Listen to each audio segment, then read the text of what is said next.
Yo, what's up, guys? Teacher Paul here, and today we're learning about the Finnish War. This is a coffee request from Bertil, and thank you so much, Bertil, for the 19 coffees. That's absolutely amazing. Thank you so much. Cheers to you. Cheers to Bertil. So, this is a documentary about the Finnish Civil War. And this is a special for, is it Finnish Day or Finnish Independence Day? Bertil, please remind me, when do we post this? This is from a channel called Futuri Filmi. I don't know if they made the movie or if they just re-uploaded, but the description says, the brutal and bloody Finnish war lasted for 3 months. This film follows a wide group of soldiers from Lapua who were led by Matti, Father Laurila. They always fought in the thick of things. Laurila's troops advanced as the White Army's vanguard all the way down to Tampere and its siege.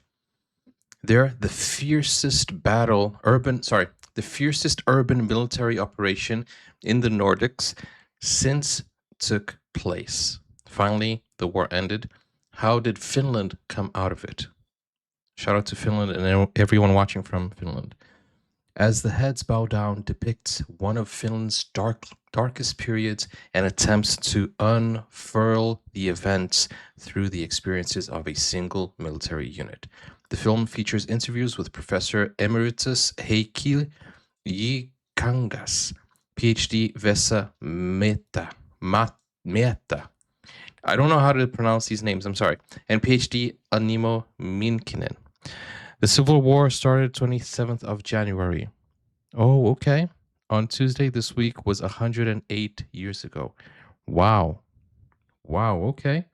That's pretty interesting. So let's jump into this documentary, guys. Get your beverage and snacks of choice. Get your notebooks if you're studying for this, and let's go.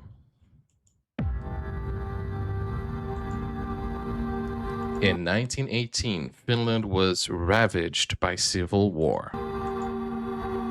37,000 people died during the short war. Wow. In 3 months, 37,000 people.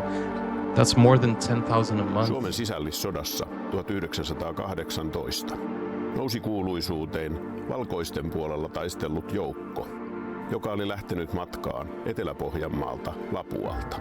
Heitä johti Matti Laurila. Laurila uhmasi jopa Mannerheimin käskyä jäädä suojelemaan Pohjanmaa-Karjala-rataa Haapamäellä. Hän vei pääjoukkonsa 30 kilometrin päähän etelään Vilppulaan. Siellä Laurila asettui joukkoineen Jokirantaan puolustukseen. Mannerheimilta tuli sähkösanomat, että tätä kestä tehdä, hän käskee tehdä vetäytyä kolhoon. Kyllä nuo lapualaiset on sitten aika erikoista väkeä, kun he kielloista huolimatta jatkavat vain etenemistä. That's insane. Sähkösanoman taskuunsa ja sanoi, että tapellaan ensin. Oh my gosh, that's an amazing thing to say. Imagine you receive orders. Listen, you've got to retreat. Okay. Let's fight first and then we'll retreat afterwards. Wow. Dang, you can see his personality right there. I'll retreat after I just fight this war real quick. Koko sodankulun kannalta. Vilppulassa Valkoisen Suomen joukot pysäyttivät punaisten etenemisen pohjoiseen. Lapualaiset olivat hyökkäyksen kärkenä, kun valkoiset valtasivat Tampereen. Lapuan lauriloista tuli Valkoisen Suomen juhlittuja sankareita ja Punaisen Suomen joukoissa vihattuja ja pelättyjäkin. Wow. It's always that group of men, of young, brave men. Wow.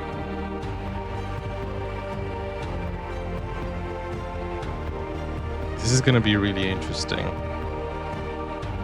The way that they're editing this, really inspiring.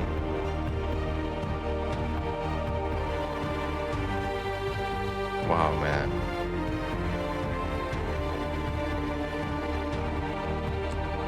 We watch The Battle of Neslina. Yeah, that was the first Finnish movie I've ever watched.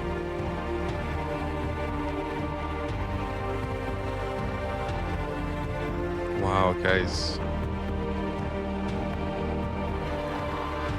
37,000 people died.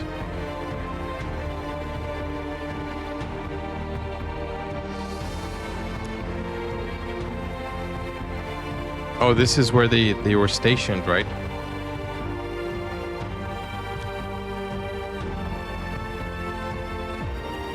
The Reds and the Whites.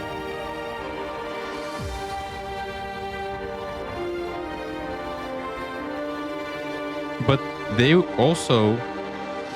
cruel things, right? As the heads bow down. Kun painuvi päät. Wow, no longer are we Swedes. Let's be Finnish instead. Kesällä 1917 suojeluskunta. Sen johtajaksi nousi vanhempi Matti, ukko Laurila, jota myös isä Laurilaksi kutsuttiin.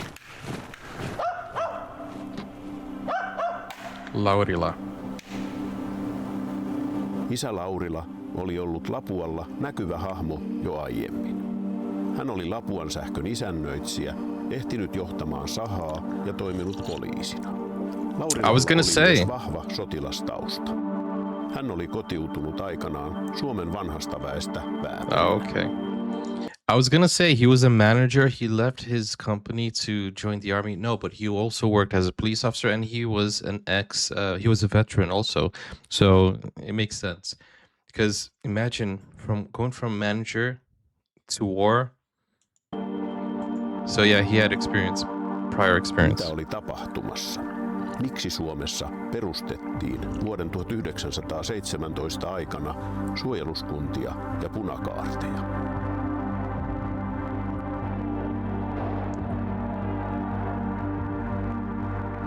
600 years part of Sweden.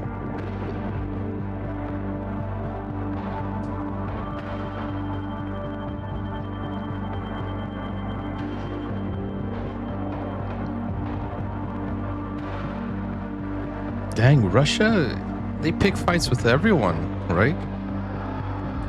Although they are borders, so it makes sense.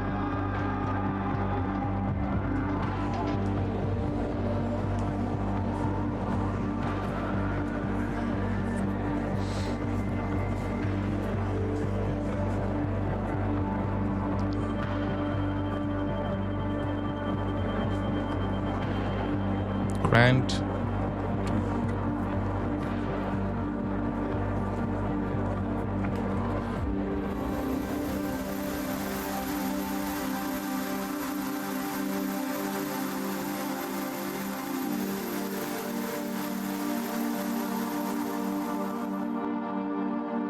Yeah, and Finland is widely known as the most content or most happy country in the world, right? Demokratia oli kuitenkin outo ja uusi asia maailmassa, ja sitä se oli Suomessakin. Demokratian toimivuuteen ei oikein luotettu. 1907, 10 vuoden aikana siitä vuoteen 17 12 times 12 kertaa. Siis se ei merkinnyt mitään, se mies- ja ääniperiaate, siis epäkohtien purkajana.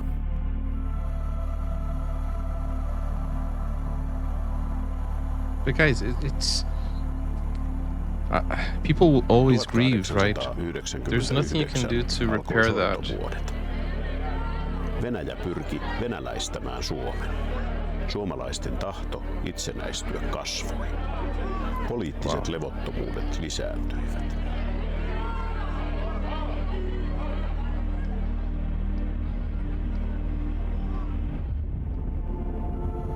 – 1914 syttyi ensimmäinen maailmansota, johon Venäjä ajautui mukaan. Venäjä ja Saksa olivat sodassa toisiaan vastaan. Suomesta lähetettiin salaa Saksaan yli 1800 miestä saamaan sotilaskoulutusta. Heistä tulisi jääkäreitä. Jääkärit osallistuivat taisteluihin saksalaisten rinnalla Venäjää vastaan. Jääkäreiden oli tarkoitus vapauttaa Suomi venäläismiehityksestä. Oh wow, his own son went there for training. Isä Laurila ja Lapuan liikkeen tuleva johtaja Vihtori Kosola olivat aktiivisia toimijoita jääkäriliikkeessä. Technically, he was also his Ohjelaiset dad's olivat spy, innokkaita right? jääkäriliikkeen kannattajia ja venäläismiehityksen vastustajia. Tähän vaikutti sortovuosien lisäksi ikävä yhteinen historia Venäjän kanssa. Russification.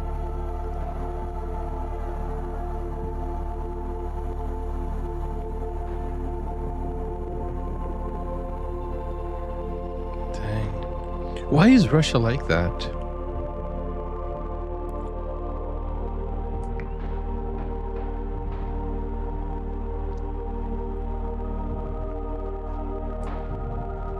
Vuonna 1917 Venäjä oli häviämässä sodan Saksaan ja maa ajautui sisäisiin levottomuuksiin.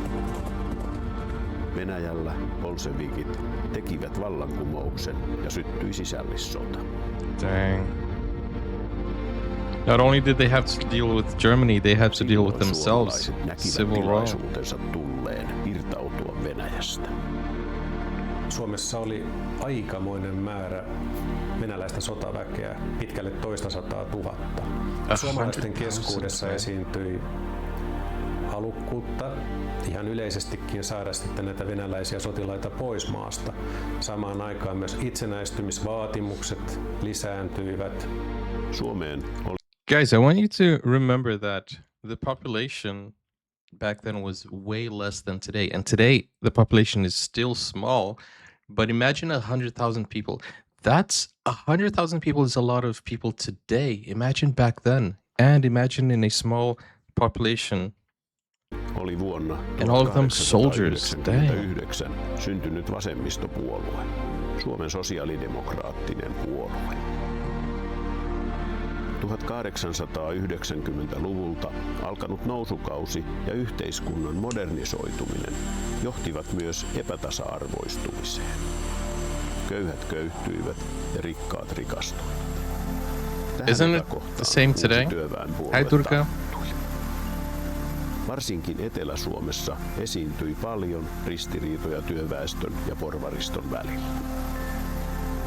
Oikeisto ja vasemmisto olivat molemmat Suomen itsenäisyyden kannalla, mutta näkemyserot johtivat siihen, että kun Suomi julistautui itsenäiseksi 6. joulukuuta 1917, tapahtui se jo kahtia jakautuneessa maassa, ja itsenäisyys koettiin enemmän porvaripuolen julistuksena.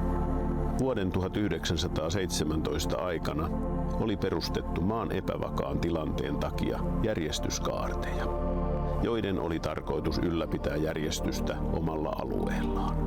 Poliittisten jännitteiden takia ne jakautuivat valkoisiin ja punaisiin. Pian ne alkoivat aseistautua. Etelä-Suomesta tuli vasemmiston vahva tukialue. Pohjois-Suomi olisi voinut olla heikko tukialue valkoisille tulevassa sisällissodassa, jos sieltä ei olisi löytynyt sellaista vahvaa valkoista aluetta kuin Etelä- ja Keski-Pohjanmaa.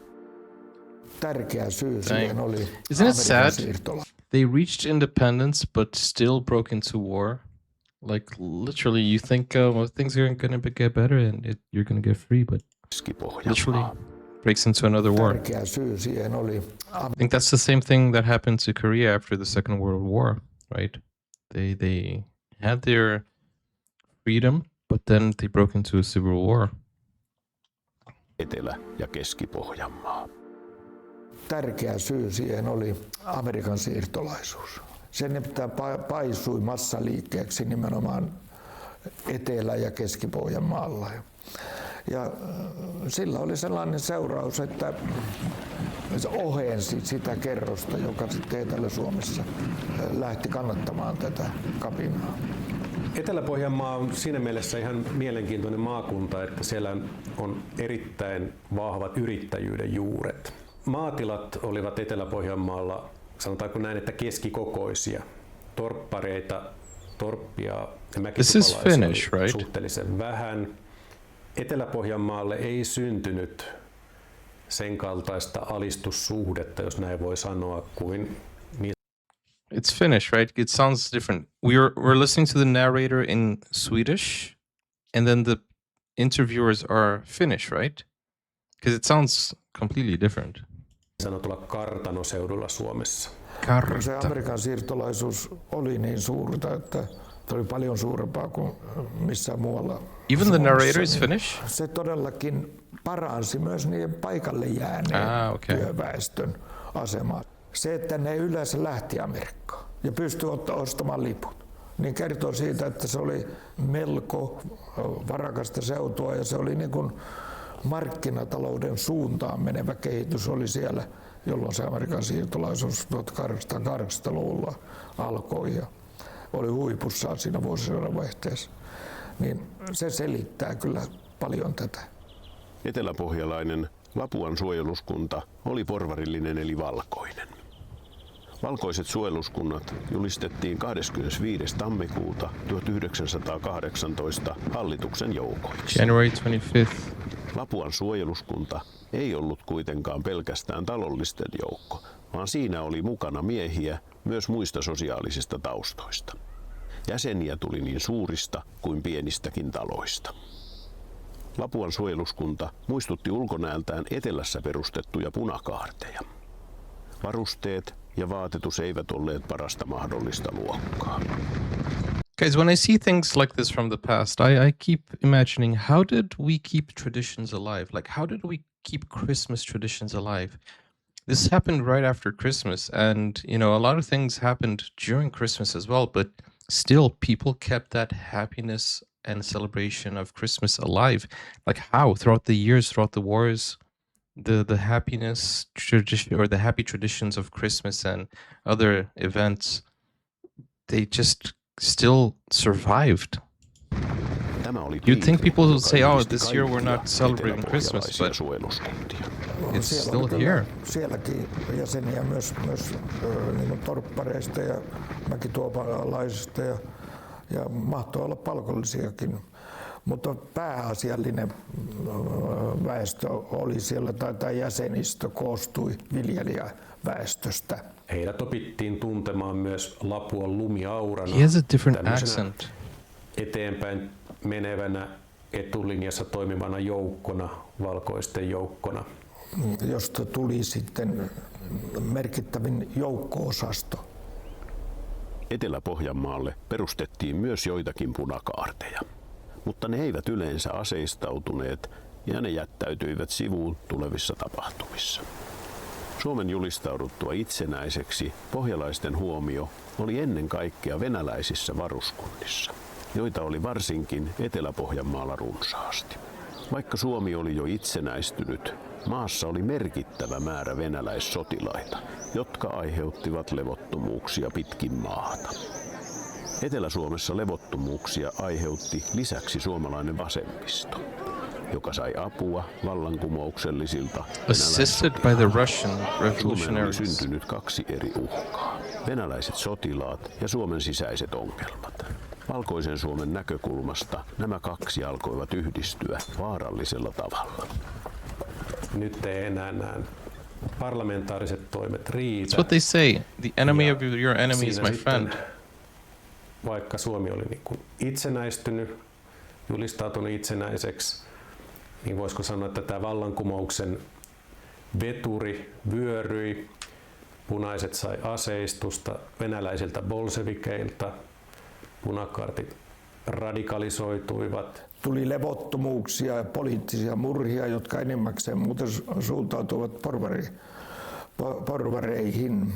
Että ne tuli alhaalta päin vasemmiston piirissä ja siinä oli venäläisiä sotilaita mukana. Ei se punaisten suuri joukko tai äärivasemmiston tai vasemmiston suuri joukko kuitenkaan millään tavalla niin kuin peräänkuuluttanut vallankumouksellisuutta. Mitkä olivat sen sisällissodan vapaussodaksi usein kutsutun syyt, niin kyllä tärkeimpänä syynä voi melkein sanoa, I'll tell you what, man. että siinä The Soviet Empire, they destroyed so many countries. They just took and left nothing. But it's amazing how, you know, Finland recovered. How many countries actually recovered after that. Tärkeimpänä syynä voi melkein sanoa, että siinä taustasyynä oli se sama tekijä, mikä on imperiumien hajotessa aina. Nimittäin syntyy valtatyhjiö, suuri valtatyhjiö, niin kuin Suomessakin syntyi. Kuitenkin Suomessa se merkitsi valtatyhjiötä, jota sitten molemmat puolet, vasemmisto ja oikeisto, pyrkivät täyttämään. Mannerheim, joka tuolloin oli tuntematon suomalainen kenraali Venäjän armeijasta, oli valittu Suomen valkoisten joukkojen komentajaksi. Due to his loyalty, I assume. Takia Mannerheim siirtyi tammikuussa 1918 muun valkoisen Suomen johdon kanssa turvalliselle ja vakaalle Etelä-Pohjanmaalle Vaasaan. Näin Vaasasta tuli Suomen väliaikainen pääkaupunki. Samaan aikaan, kun Etelä-Suomessa oli alkamassa punakapina, Pohjanmaalla Mannerheim päätti aloittaa toimet venäläisten varuskuntien riisumiseksi aseista.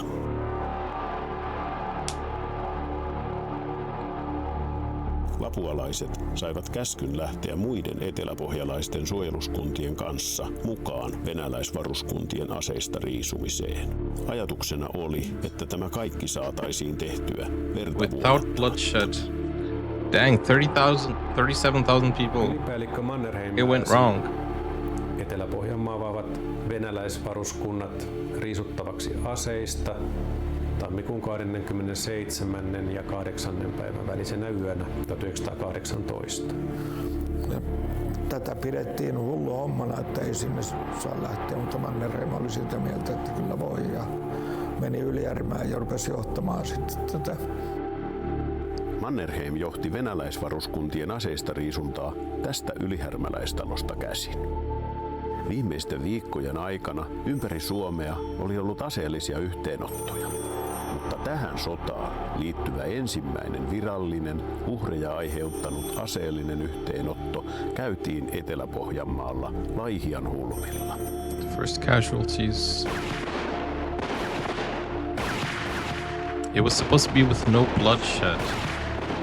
Laihialaiset, kun ryhtyvät riisumaan aseesta niitä, kun ratsuväki on yleensä aina lojaalia.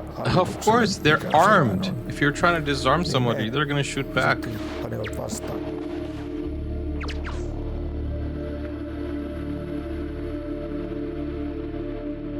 Läheisen kivisillan alle surmattiin raaasti 5 laihialaista suojeluskuntalaista. They were executed. Kun naapuripitäjän suojeluskuntalaiset isokyröläiset tulivat laihialaisten avuksi, venäläiset pakenivat pienen tulitaistelun jälkeen.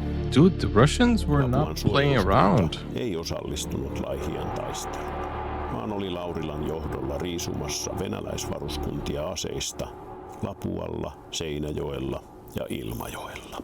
Did any of these disarming tappiot work? pysyivät pieninä. Samaan aikaan Etelä-Suomessa alkoi punaisten kansannousu, punakapina. Sen merkiksi nostettiin punainen lyhty Helsingin työväentalon torniin. Pian suuri osa Etelä-Suomesta oli punaisten hallussa, ja Keski- ja Etelä-Pohjanmaa sekä Karjalan pohjoisosat oli valkoisten eli senaatin joukkojen hallussa. You know what I think this is? There's not only the physical war, but the information war. And I think this is how they win. The lack of communication between, the South, the North, across the country. And you can control the narrative, especially back then, you could control the narratives. So that's why people would lean to one side or lean to the other side. And that's how you actually get people to divide. It's the whole divide and conquer thing, isn't it? Oli tapahtunut ja sota alkoi niin kuin selvästi venäläisiä vastaan. You can only achieve that with information. Päivänä luettiin lehdistä sillä Pohjanmaalla, että punaiset ovat ottaneet vallan ja miehittäneet and communication or lack of. Mannerheim antoi sitten Laurilan tehtäväksi, että nyt pitää kiireesti saada Haapamäen rataristeys ja sieltä lähtevä Karjalan rata, niin se on saatava nyt valkoisten haltuun. Eli Seinäjoen suunta oli ensisijaisesti varmistettava niin, että mahdollinen vastahyökkäys tai hyökkäys sieltä Haapamäen suunnalta tulisi torjutuksi. Sinne lähti sitten Laurila ja Lapuan suojeluskunta ja siinä oli muitakin, siinä oli järmäläisiäkin mukana. I like how they tell it how it is though. Laurilan johtamat lapualaiset lähtivät Seinäjoelta junalla kohti etelään. He olivat nyt valkoisten joukkojen hyökkäyksen kärki. Matkan edetessä he poistivat asemilta venäjänkieliset kyltit. Lopulta saavuttiin Keski-Suomeen Haapamäelle, missä Laurila kävi tiukan keskustelun erään jääkärikapteenin kanssa.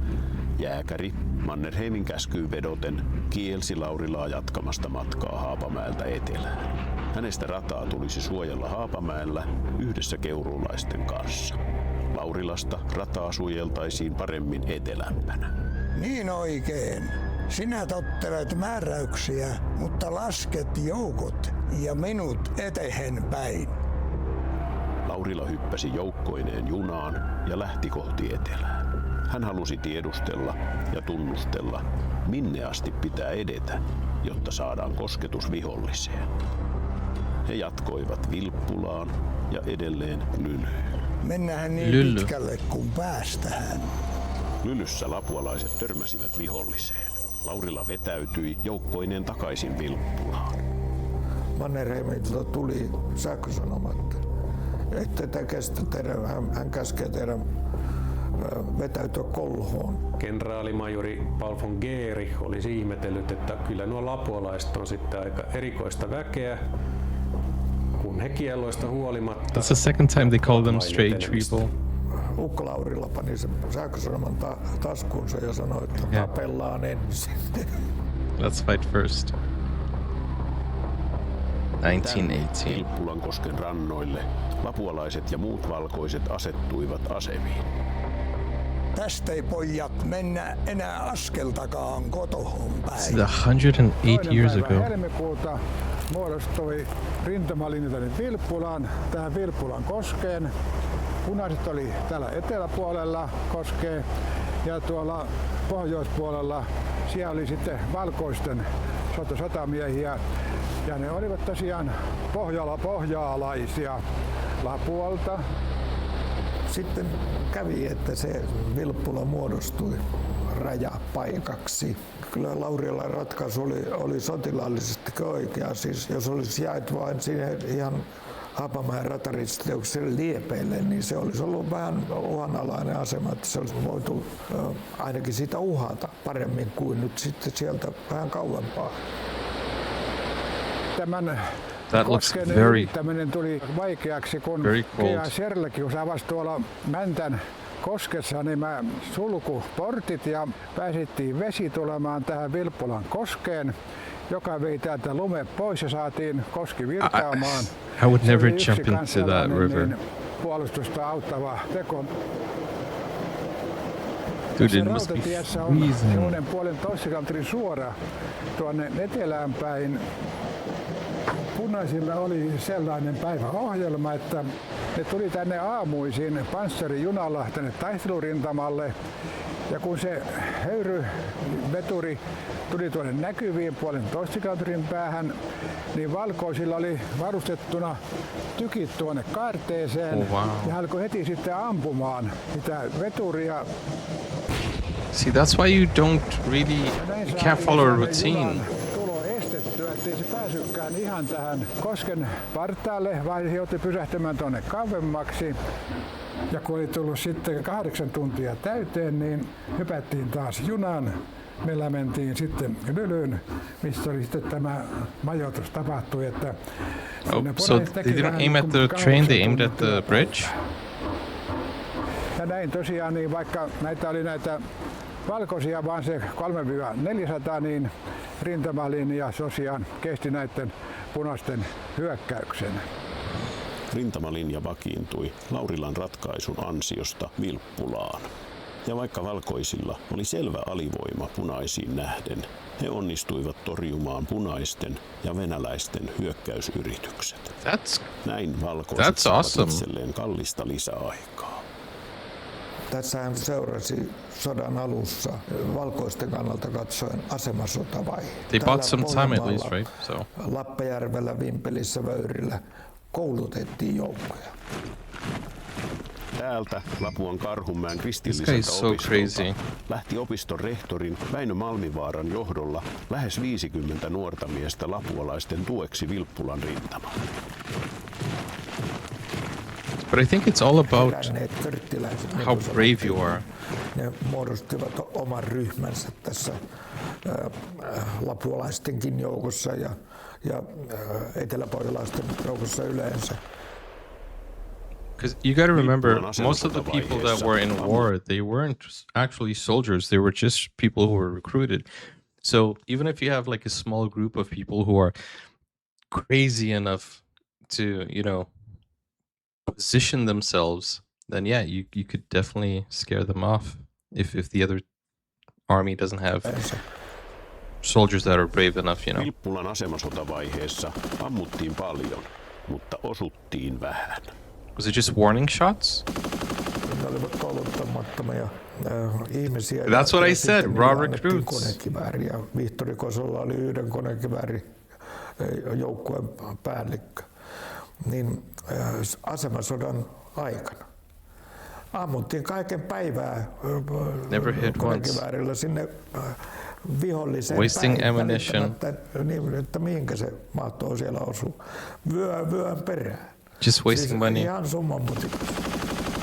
and resources. Helmikuun 7. päivä tämä komentaja, joka punaisia komensi Tampereelta, Sevrikov, antoi sitten määräyksen, että nyt täytyy Vilppulan rintamaa murtaa ja täytyy mennä yhtä mittaa Seinäjoelle asti. Hän antoi punaisille 1300 miestä, antoi panssarijunan aseineen, siinä oli tykkiä, konekivääreitä, wow. Se oli erittäin hyvin varustettu. See, that's the difference between a strategic, experienced group of soldiers and new recruits, people who were working at a bakery the day before. Se juna joutui silloinkin pysähtymään tuonne pikkusen etunälle tästä koskesta. Smart. Senkin hyökkäyksen pystyi sitten valkoisesta. Learn from your mistakes. Vilppulan asemasotavaiheessa valkoiset ja punaiset eivät olleet vielä nähneet toisiaan lähietäisyydeltä. Ja vaikka pohjalaisessa lehdistössä oli ollut joitakin mainintoja punaisten kansannoususta etelässä, on hyvinkin todennäköistä, että eteläpohjalainen valkosoturi ei tästäkään huolimatta mieltänyt ryhtymänsä sotaan toista suomalaista vastaan. Koska valkoiset pohjalaissoturit olivat lähteneet vapauttamaan Suomea venäläismiehityksestä, he näkivät sodan alkuvaiheessa punaiset enemmän venäläisten auttajina, eikä päinvastoin. Makes sense. Tästä kysymyksestä toki väitellään Suomessa vielä nykyäänkin. Eri eteläpohjalaislähteet tukevat kuitenkin teoriaa, ettei sodan alussa tarkkaan tiedetty vastassa olevan suomalaisia punaisia.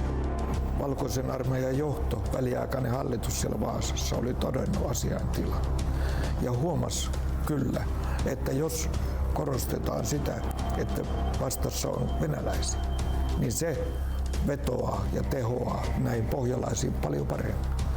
Mannereen muistelmissaan iloitsee, kun se sanoo, että joo, että näitä sosialistihulikaaneita nimitettiin punaryssiksi.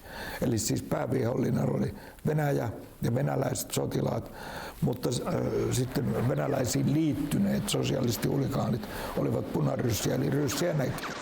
Yeah, that's what I was mentioning. Bertzel says, I like the fact that they don't pick sides, but just explain or objectively explain what happened. That's what I was saying. They don't pick sides. They tell it as it is. It's pretty cool. And in the movie too, as well, they showed the good and the bad that they did. You know, like civilian casualties and all of that. They didn't sugarcoat, make them as the heroes. They just told it how it happened. And that's how everything should be, honestly. Asemasodan vaiheen aikana. Se oli enemmän sellaista ammuskelua sen rajalinjan yli. Ei siellä tavattu suuria määriä toisen osapuolen edustajaa. Jos tavattiin, niin katsottiin, että ai jaha, tässä on ne muutamat hulgaanisosialistit, tässä nyt sitten, jotka on liittyneet venäläisiin. Ja kyllä sekin on totta, että näistä punaisiin liittyneistä venäläisistä, niin siinä aivan alussa niitä oli rintamalla suhteessa punaisten rintamalla olijan määrää niin enemmän kuin sitten sodan jatkovaiheessa, että siinä oli jonkinlaista perää. Punaisilla oli hallussaan Vilppulasta. Sometimes the subtitles disappears.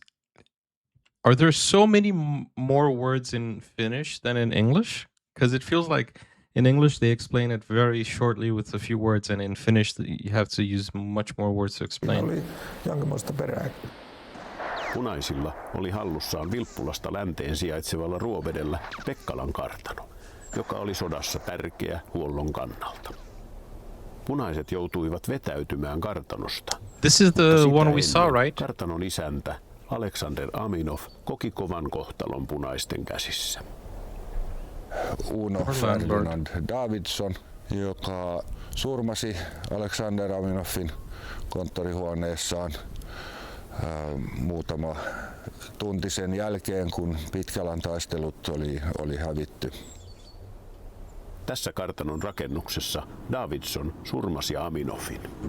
Samana iltana valkoiset marssi tyhjään. We saw this in the movie that they occupied the house. Lähetettiin vahvistamaan Pekkalan kartanon puolustusta. Tässä vaiheessa sodan luonne muuttui, kun lapualaiset menettivät ensimmäiset miehet kaatuneina. Lisäksi 2 lapualaista oli jäänyt sekasortoisen taistelun jälkeen vangiksi. They even executed some Swedish, right? Swedish soldiers. Teloitetut lapualaiset myöhemmin löydettiin, kohtasi löytäjiä järkyttävänä. Wow. Niilo Petra oli ammuttu 3 kuulalla. Käsivarsi katkaistu. Why? Otsa murskattu. Ruumiissa oli toisesta olkapäästä toiseen ulottuva haava, joka oli katkaissut rintalasta. Nenästä oli pala viidetty irti, silmä kaivettu pois päästä, kädet ynnä muita ruumiinosia poltettu syövyttävillä aineilla. They used to take the nose for a souvenir, right? Vasen käsi oli poikki sekä kasvot poltettuna. Kirjan kuvauksesta ei käy ilmi se, That's että horrible. osan ruumiiden vammoista oli voinut tehdä villieläimet ja linnut teloituksen jälkeen. Selvää oli kuitenkin se, Do you think it was wildlife? I don't know. vankinsa. Ruovedellä vihollinen kohdataan jo lähietäisyydeltä. Nyt ei vastuksen kansallisuudesta ollut enää epäilystä. Komentoja ja kirouksia huudettiin suomeksi kummallakin puolella. Kaatuneet lapualaiset laskettiin Pekkalan kartanon vajan lattialle.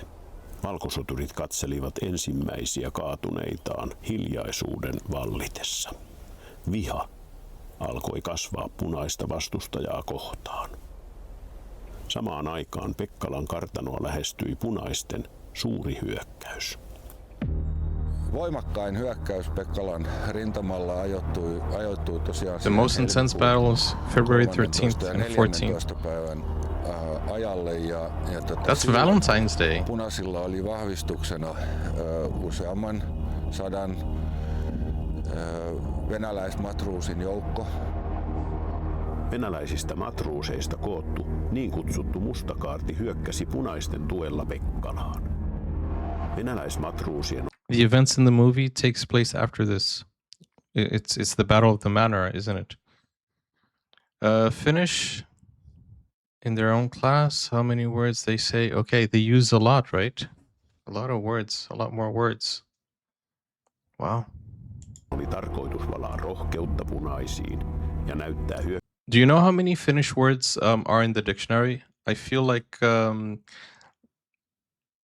if I'm not mistaken, it's 140,000 words in the English dictionary. And in the Portuguese dictionary, I think it's around 300,000, which is double. It would be interesting to see how that compares to Finland. Venäläismatruusien oli tarkoitus valaa rohkeutta punaisiin ja näyttää hyökkäämisen mallia. Kertoman mukaan mustakaarti lähti Tampereelta 88 rekeen ahtautuneena hurraavien kansanjoukkojen seuratessa. Pekkalan kartanoa puolusti alivoimaiset lapualaiset apunaan Vöyrin sotakoulun 2 konekivääriä. Isä Laurila komensi miehensä asemiin. Aluksi hämminkiä aiheutti epävarmuus siitä, ovatko tulijat vihollisia vai omia. Osalla hyökkääjistä näytti olevan valkoiset käsivarsinauhat. Näin vihollinen pääsikin lähelle. Punaiset saapuvat tuolta lounaan suunnalta. So they tricked them with the white armbands. Suunnalta tänne taistelemaan ja joutuivat aina ylittämään tuon ison peltoaukean, jonka seurauksena heidät oli helppo aina havaita. Sitten valkoiset avasivat tulen. Wow.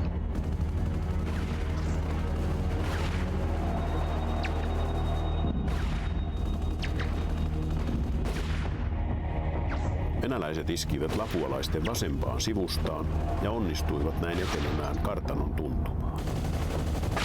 Lisähämminkiä aiheutti kartanoon tullut puhelu, jossa valkoisille annettiin käsky perääntyä Pekkalasta. 600,000 words, wow. Käskyn saivat That's double lähimpänä olleet Portuguese. joukot, ja vasta sen jälkeen käsky toimitettiin isä Laurilalle. Punaiset pääsivät niin pitkälle, että käytännössä tässä Pekkalassa käytiin vähän niin kuin That's crazy. kaupunkisotaa rakennusten väleissä. Silloin valkoisten häviö oli lähimmillään, jopa niin lähellä, että osa valkoisista joukoista jopa pakeni jo pohjoista eli Ruoveden kirkonkylää kohti. Laurila kielsi ketään perääntymästä, mutta pieni osa joukoista oli jo ehtinyt lähteä. Oh man. See, not all of them were brave like he was. Levottomuutta lisäsi kartanon portaille osuva punaisten tykin granaatti. Wow. Laurila sai lapualaiset pysymään ketjussa rohkeudellaan ja itse esimerkkiä näyttäen. Punaisten tykki ampui samalla granaatteja valkoisten päähän. Yksi shrapnelli on edelleen talon seinässä muistona tuolloin käydyistä taisteluista kartanon ympäristössä. To this day, it's still there? Joukko onnistui sitten pitämään kuitenkin Pekkalan hallussaan. Kovien taistelujen lopputulos oli musertava venäläisille ja punaisille. Tampereelle palanneet lyödyt matruusit aiheuttivat kahdenlaista tuntemusta kaupungin punaisissa. Toisaalta nähtiin venäläisten rohkeus, mutta musertavana koettiin se, ettei edes venäläinen valiojoukko onnistunut murtamaan valkoisten rintamaa.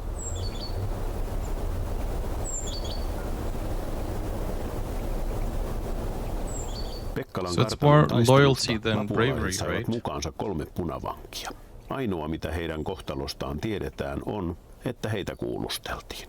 Koska punaiset olivat teloittaneet lapualaisia, voisi ajatella, että tässä vaiheessa lapualaisten mielissä oli kosto. Dang, they weren't taking prisoners, they were just executing them. Hän oli tämmöinen pahasti tunteella elävä ihminen. Ja Lapuan suojeluskunnan päällikön maine oli viimeistään venäläisten aseistariisunnassa varmasti kiirinyt myös vastapuolen tietoisuuteen. Yeah, so his fame reaches the other. Voinut välttää joutumasta propagandan And the order is välineeksi. to don't get Tosiasia caught. on, että hän ei syyllistynyt niin moneen teloitukseen kuin on uskottu tai haluttu uskoa.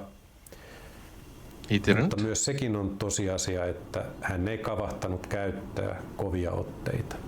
Ei sellaisen miehen, jolla ei ole isänmaata, tarvitse elää ollenkaan. Noin viikko Pekkalan taistelujen jälkeen lapualaiset lähtivät lomalle hautaamaan kaatuneet ja saunomaan. Lapualaisten loman aikana 25. helmikuuta Mannerheim antaa kohtalokkaan ammutaan paikalle julistuksen. Julistuksen mukaan jokaisen yksikön päällikkö pystyi itse tekemään arvion vankien vaarallisuudesta ja näin antamaan tuomion. A license to kill, I Tämä guess. julistus todennäköisesti lisäsi valkoisten halukkuutta ampua vankinsa. Wow, man. Samana päivänä 25. helmikuuta saapuivat jääkärit Saksasta Vaasaan. We don't have that nowadays, do we? I hope not. Nuoremman poikansa Ilmarin kanssa meni ottamaan vastaan jääkärikoulutuksesta saapuvaa vanhempaa poikaansa. It's a war crime, isn't it, to execute them? Tämä People kuuluisa who kuva are 3 Laurilasta on been otettu captured, isn't noihin it? aikoihin. Or no, I don't know. Lapualaisia alkoi olla kasassa lähes 400 miestä ja heidät järjestettiin 2 komppaniaksi. Ensimmäistä komppaniaa johti isä Laurila ja toista komppaniaa Ilmari Laurila. Tässä ainoassa lapualaisista otetussa yhteiskuvassa miehet ovat valmiina palaamaan rintamalle.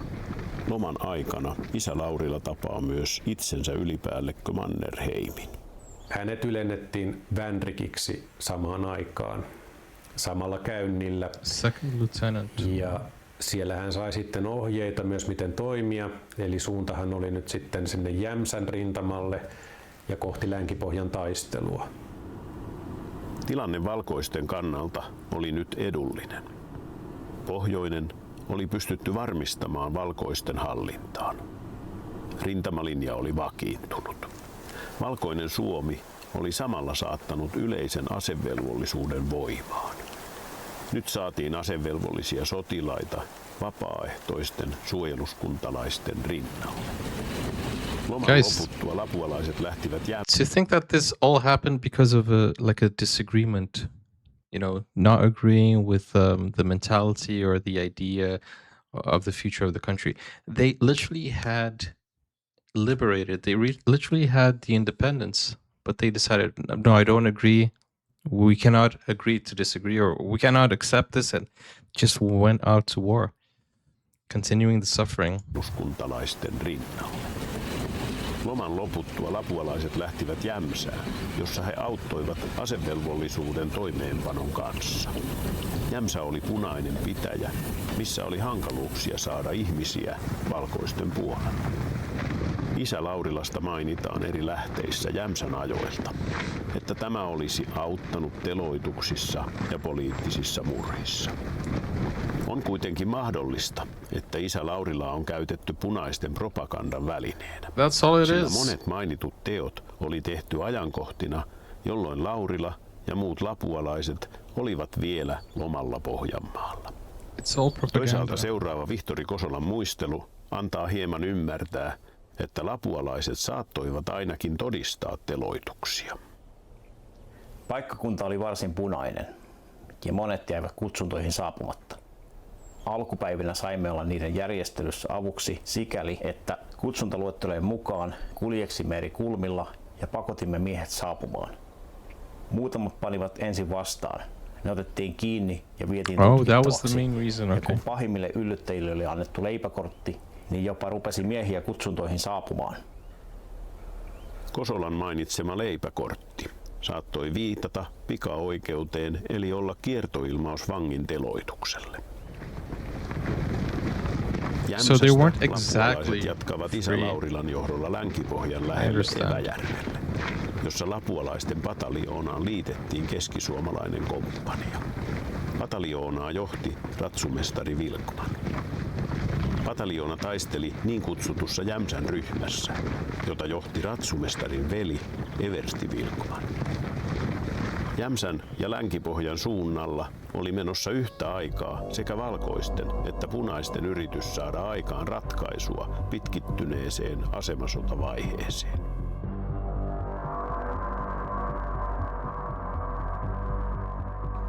Punaiset tulivat kohti Eväjärveä, missä Lapuan pataljoona oli majoittuneena eri taloihin. Osa lapualaisista oli tässä Sirkkalan talossa, kun punaiset hyökkäsivät. Guys, there's so many things around us that are rich in history. Luodit viuhuivat Sometimes we don't even know. seiniin, kun lapualaiset ja jyväskyläläiset juoksivat ketjuun. Kaoottisen alun jälkeen valkoiset torjuivat punaisten hyökkäysyrityksen. Nyt oli valkoisten aika aloittaa oma hyökkäyksensä. Sitten Mannerheim käski, että 16. päivä valkoiset joukot hyökkäävät ja valtaavat Länki-Pohjan ja yhtä kyytiä jatkavat matkaa Orivedelle.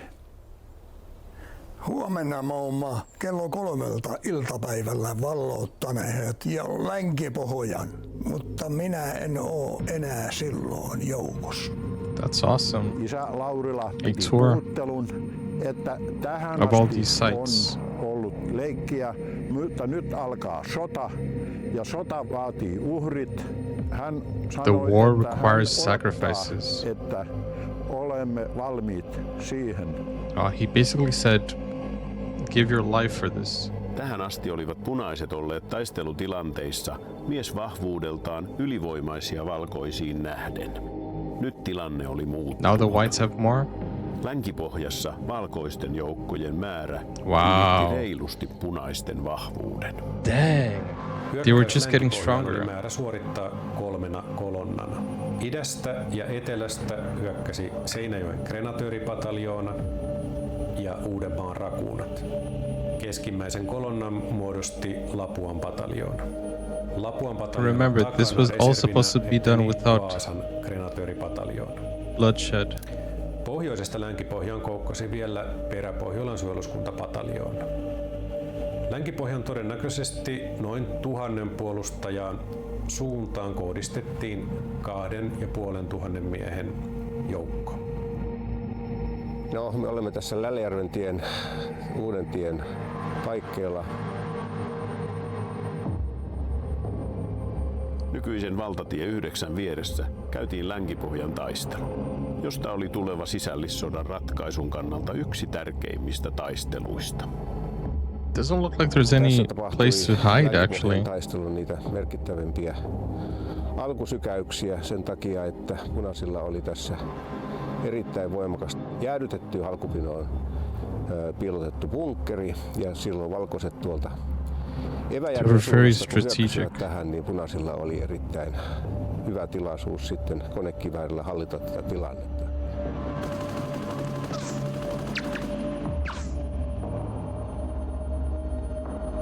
Hanki oli upottavaa.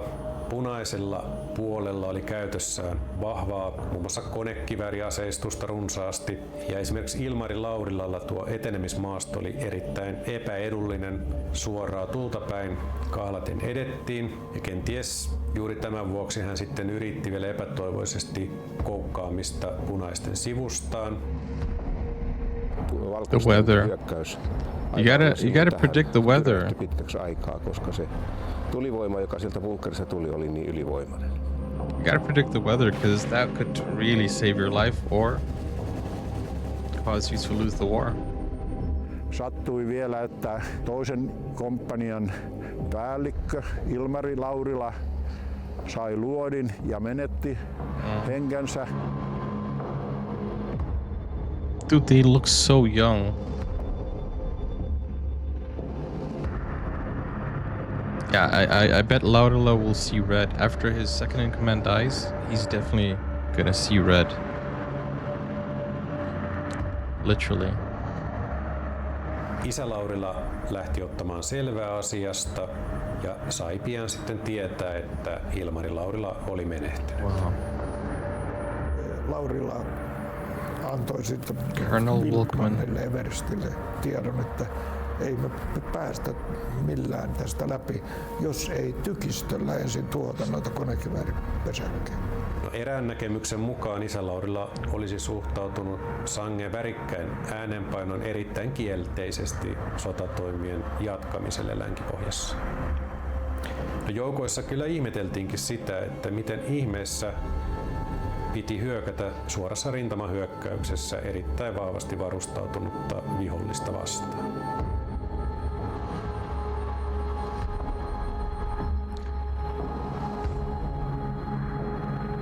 Parempana vaihtoehtona olisi ollut molemmilta sivustoilta tapahtuva koukkaus. Wilkman sitten painosti lujasti, että ei kyllä sinne on nyt vain hyökättävä konekivääriä vastaan, mikä on kyllä erittäin erikoista. Ja niinpä sitten Laurila joutui antamaan se hyökkäys. Käskyt toteutettiin. Upottavassa hangessa lapuolaiset That's a suicide mission. tulta. That's suicide. Hyökkäys ei kovin pitkään edennyt, kun isä Laurila Oh kaatui my maahan gosh. ja menehtyi siihen.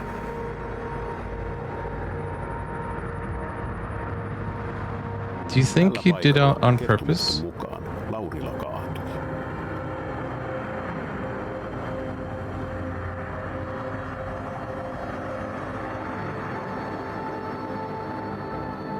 Komppanian päälliköiden yllättävä kaatuminen lamautti lapualaistaistelijat. He painautuivat lumihangessa lähimpien kivien ja puiden suojaan. Viha punaista vihollista kohtaan voimistui. Do you think the colonel wanted them to die? I don't know, just asking.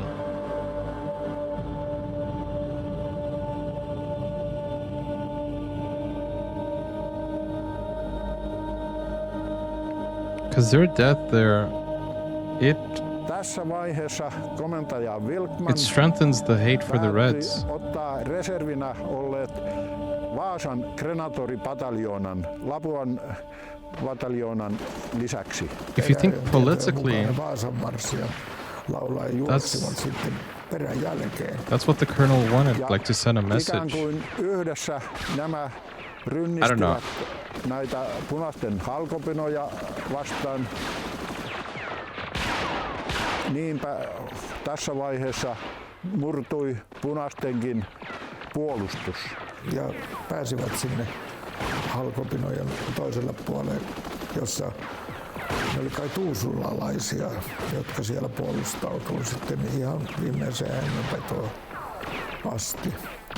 Siellä punaisilla oli vielä erittäin voimakas taistelutahto ja sen jälkeen niin tämä taistelu muuttui hyvin veriseksi. Halkopinojen taakse päästyään lapualaiset How do you say ja bloody? vaasalaiset Tahto ja sen jälkeen niin tämä taistelu muuttui hyvin veriseksi. That sounds, in English it sounds very, very different. Halkopinojen taakse päästyään lapualaiset ja vaasalaiset eivät antaneet armoa. Taistelujen päätyttyä kovista tappioista johtuen valkoiset olivat kostonhaluisia. And the war never Sitten ends. Revenge after katsottiin näitä revenge. tappioita. Niin tästä valkoisten hyökkäysvoimasta oli 37 miestä kaatunut, Laurilat siinä mukana. Ja suurin osa näistä kaatuneista oli lapualaisia. Can you imagine? This could either make or break the army. Either they are like, oh man, we lost our leaders, and demoralize the army, or they seek revenge and say, now we're going to go stronger and we're going to go smarter and we're going to go and, avenge our leaders. Osa näistä kaatuneista oli lapualaisia. Lapualaiset ja keskisuomalaiset Somebody kerääntyivät always Jyrkilän kylässä rises olevan Yrjölän to talon lead. pihaan, missä väsyneet valkosoturit ryhtyivät yhtäkkiä solvaamaan ja tönimään punavankeja. Nämä valkoiset pitivät tätä niin suurena menetyksenä, että ampuivat kaikki vankissa. They weren't taking prisoners. 1-2 oli vangit asetettu navetan seinää vasten ja kiväärien rätinän säästämänä kaatuivat punaiset vangit maahan. We saw this in the Niin movie, ammuttiin didn't we? kaikki vangit.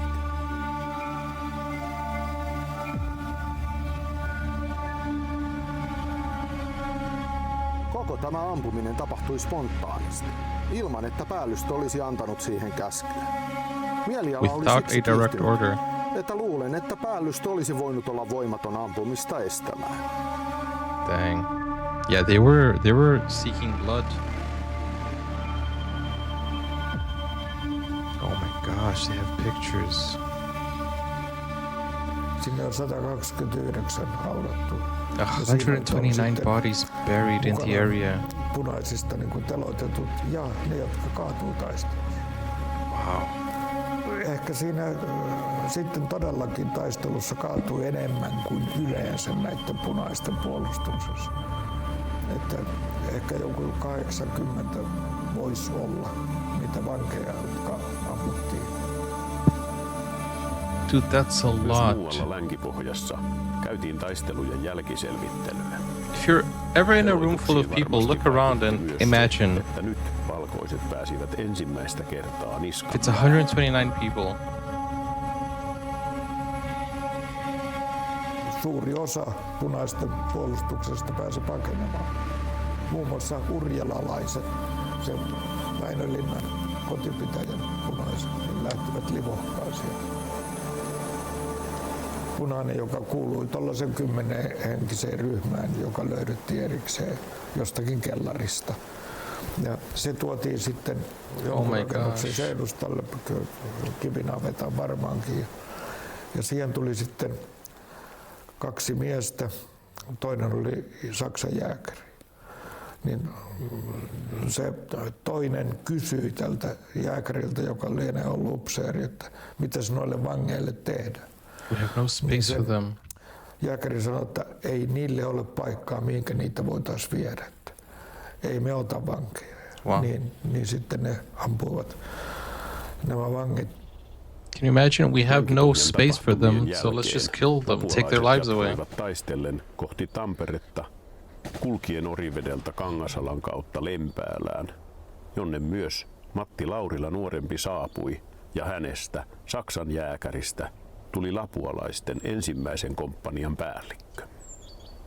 Tunteikkaassa tilaisuudessa Matti Laurila nuorempi otti komppanian komennon vastaan ja hänelle luovutettiin isänsä mauseri.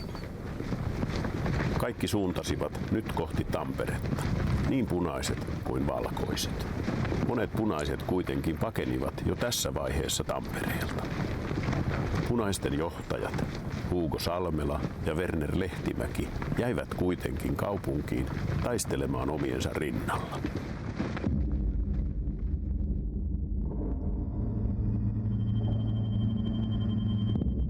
Lapualaiset saapuivat Tampereen lähellä olevaan Rantaperkiöön. Sieltä he näkivät Tampereen kaupungin siluetin. Tämä olikin monelle valkosoturille ensimmäinen kerta, kun he näkivät ison kaupungin. Tampereen piiritysrengas alkoi sulkeutua. Wow. Kaupunkia puolustavat punaiset kuitenkin toivoivat, että etelästä tulisi vielä apua Tampereelle. These are all kids, odotettiin kyllä semmoista tukijoukkoa tuolta etelän puolelta Lempäälän radalta, että this is where the movie was set, Tampere. Vielä apujoukkoja ja se vielä niin kuin lisäsi toivoa. Rahja jopa lentokoneesta lähetti ja pudotti lentolehtisiä, jossa ilmoitti, että älkää antako periksi, että on tulossa apujoukkoja. Kyllähän Tampereelle tuli valkoisten joukkoja hyvin moneltakin suunnalta. Tässä alkoi olla melko lailla ummessa tuo piiritys. Mutta taas kerran voidaan sanoa, niin lapualaiset teki erittäin suuren operaation siinä mielessä, että he katkaisivat, olivat se joukko, joka kärkenä katkaisi sen radan ja sieltä ei päässyt sitten apujoukkoja tulemaan. You'll visit the city? Nice. Noin 300 punaista, lähinnä Turun punakaartilaisia. Will you get a guide with you, or you know the whole story, right? Läpi pakoon Tampereelta. You know where to go. Matti Laurilan ja Vihtori Kosolan johdolla pieni ryhmä räjäytti etelään vievän radan poikki. Punaisten juna puski pimeydessä eteenpäin, ja sen matka loppui siihen, kun junan ensimmäisen vaunun etummaiset pyöräparit tippuivat raiteilta. Sitä ammuttiin hyvin rajusti. Papereissa lukee, että juna ammuttiin seulaksi, mutta kuitenkin se pystyi pakittamaan takaisin Tampereen asemalle. Tampereen asemalla auottiin järkytyksen vallassa junan vaunujen ovia, ja eteen oli auennut verinen näky. 400 matkalle lähteneestä 37 oli kaatunut ja 96 haavoittunut. Mannerheim ajatteli, että Tampereen taistelu on samanlainen taistelu kuin nämä siellä maastossa, että ei ne punaiset osaa sotia. Ja hän päätti, että 25. päivä maaliskuuta Tampere valloitetaan. liikkeestä käsin, eli ei tarvitse ryhmittää niin kuin hyökkäysjoukkoja uudestaan, vaan otetaan se kaupunki. Ja hän meni itsekin katsomaan sitten Vehmaisten kalliolta sitä hyökkäystä. Ja nyt kävikin ihan toisin kuin hän oli olettanut. Kävikin niin, että kun punaiset olivat peräytyneet tänne isoon kaupunkiin, niin siellä ei tarvinnutkaan enää pelätä sitä, että vihollinen kiertää ja he joutuu vangeiksi. Vaan siellä oltiin nyt sitten kaupungin suojissa ja punaiset muuttuukin rohkeiksi sotilaiksi. Täällä oli tehty näitä venäläisten linnoitustöitä. Eli täällä oli juoksuhaudat ja taisteluhaudat, joista pystyi puolustamaan hyvin niin kuin pesäkkeitä. Ja niiden vallottaminen oli hyvin hankalaa. Ja sitten taistelutahto näillä punakaartilaisilla oli todella mahtava, sen myöskin vastustajat. They were relentless from what I can see here. Lapualaiset lähtivät hyökkäykseen rantaperkiöstä. He etenivät järven yli kohti Hatanpään kartanon taloryhmittymää. Lapualaiset pääsivät heti ensivaiheessa Hatanpään sairaalaan asti. Hatanpään päärakennuksessa toimi siihen aikaan mielisairaala. Tässä Idmanin huvilassa oli sotasairaala. Lapualaiset herättivät levottomuutta sekä sairaalan punaisissa että valkoisissa potilaissa. Matti Laurila esitti potilaille uhmakkaan kysymyksen. No, onko uskonne kestänyt? Heikki Ylikankaan Tie Tampereelle -kirjan mukaan halu vastata tuohon kysymykseen kysyjää tyydyttävällä tavalla sai aikaan ylitsellyövän kuohuvan sekamelskan. Oh wow. Yeah, they weren't there to listen, moni potilas were they? koki ihmeparantumisen. Pian potilailla oli valkoiset käsivarsinauhat ja potilaista koottu joukko lauloi portailla lääkärien marssia. Pian lapualaiset jatkoivat etenemistään läheistä puistotietä pitkin kohti Viinikkaa. He hyökkäsivät Tampere-Hämeenlinna radan yli. Sen jälkeen helvetti pääsi valloilleen. Oh, I remember this. Valkoisten Tampereen valtaus kohtasi äärimmäisen kovaa vastarintaa. Lapualaiset saivat tulta päälleen ihan kaikkialta. Taistelu oli painajainen. Narvan raitin ja Nekalantien kulmauksessa. It really does sound like a nightmare, guys. Tämä joukkueenjohtaja Paavo Sarparanta sai osuman sydämeen. Nuorukainen yritti nousta seisomaan, mutta lyyhistyi saman tien kuolleena. Bullet straight to his heart. Hyvin tehokas tuli korjasi satoaan ja uhreja tuli jatkuvalla syötöllä. Heidät lyötiin jo Kalevan kankaan mäellä. Siellä oli aika vahvat asemat punaisilla ja se sitten pari päivää myöhemmin todettiin hyvin raalla tavalla, kun sitten yritettiin tuolta Kangasalan suunnalta hyökätä, että siellä oli vahvat joukot. Ratsumestari Wilkman antoi lapualaisille luvan vetäytyä. Turhautuneen oloinen Matti Laurila halusi kuitenkin odottaa pimeän tuloa välttääkseen turhia tappioita. Valkosoturit makasivat katuojissa, talojen kivijalkojen juuressa. Guys, sometimes it's the best thing to do. Retreat and live to fight another day.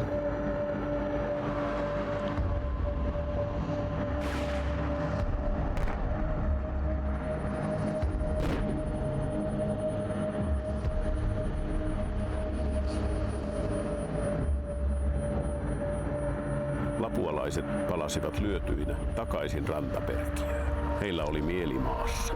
Taistelun lopputulos oli luultavasti vaikuttanut myös siihen, että Lapuan suojeluskunta lähti Matti Laurilan johdolla Isä Matin, Ilmarin ja muiden kaatuneiden aseveljien hautajaisiin Lapuaan. He lähtivät omalla luvalla, eikä kukaan pystynyt tätä estämään. Lapualaisten loman aikana kiirastorstaina 28. maaliskuuta yritettiin taas kerran Tampereen valloitusta. Tällä During their kertaa vacation? idästä, Kalevan kankaalta. 17 komppaniaa rynnistyi 17 kohti punaisten varustuksia. Tämä Kalevankankaan hautausmaa oli silloin tapahtumien keskipisteessä. Can you imagine fighting in a graveyard? Tämä jääkärirykmentti, eli siis asevelvolliset. Ja melkein joukkoa ja komppanian päälliköt oli näitä Saksan jääkäreitä. Ja vielä ruotsalainen prikaati sitten hyökkäsi sivustalta. Ja tämä hyökkäys epäonnistui, voi sanoa, totaalisesti. Koska tykistö, joka valmisteli sitä hyökkäystä, niin ampui yli. Eli punaiset olivat vastassa lähempänä kuin uskottiin. Ja heitä oli ehkä enempi kuin uskottiin. Ja se teki siitä melkoisen tragedian valkoisen osalta siinä Kalevankankaalla. Dang, the whites were getting massacred. Vastaan. Ja siinä tuli sitten suuria tappioita tälle valkoiselle puolelle. They didn't have such a good strategy, right? They were just walking towards the machine guns. Avonaisissa arkuissa makasivat myös isä Matti ja Open Ilmari caskets. Laurila. Hautajaisten jälkeen lapualaiset palasivat Tampereen rintamalle hetkeä ennen viimeistä suurta hyökkäystä. See, they had a lot of influence over the people of Lapua. Eversti Eduard Ausfeldille tehtäväksi suunnitella uudestaan tämä Tampereen hyökkäys ja sen valloittamisoperaatio. Ja Ausfeld teki. From their job, not from the army. Siinä Tampereen hyökkäyksessä niin valkoisella puolella pantiin kuusen havu. Se oli lakissa tai käsivarsinauhassa tai muualla. Ja se tehtiin sen takia, että punaisella puolella tiedettiin, että valkoisilla on valkoinen käsivarsinauha. Niin can you imagine spending your vacation koitettiin esiintyä pahassa paikassa, jotta päästiin pakoon. Niin to join the war? Se alkoi tämä 3. päivä huhtikuuta tapahtuva hyökkäys ensin raskaalla tykistökeskityksellä.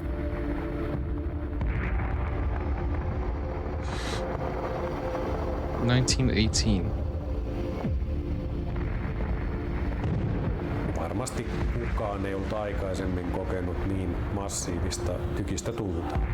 Se teki tietysti pahaa jälkeä siellä Tampereella, mutta kivitaloissa ja kivitalojen kellareissa niin ihmiset säilyivät tietysti vahingoittumattomina.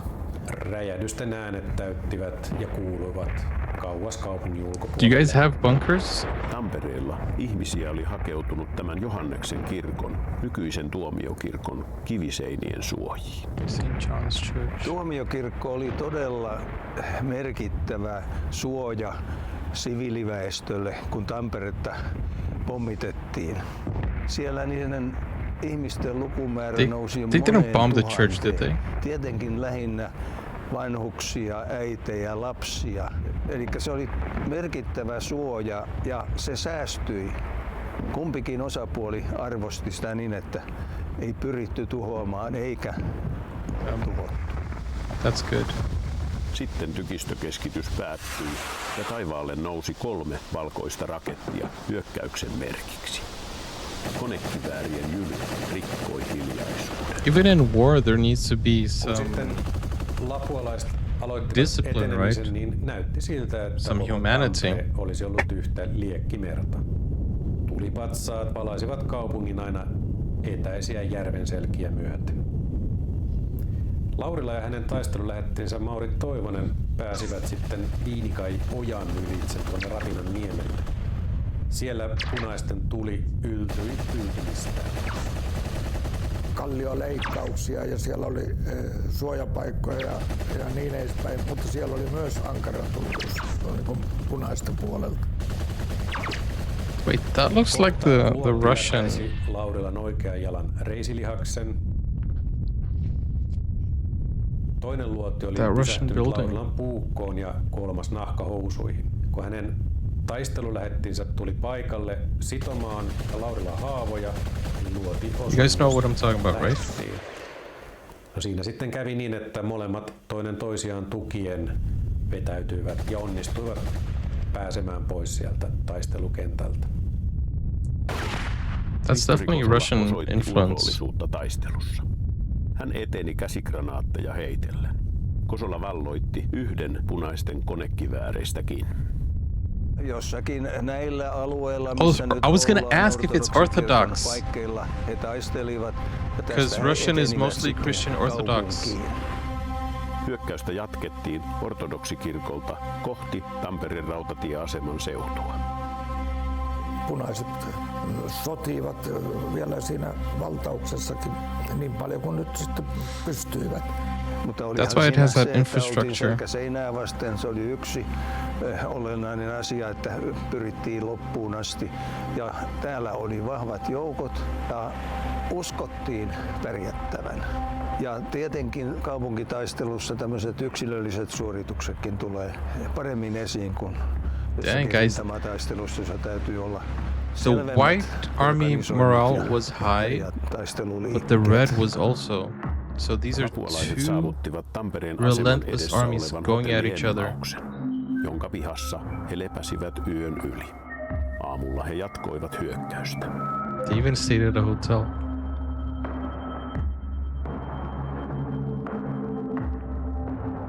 Napoli.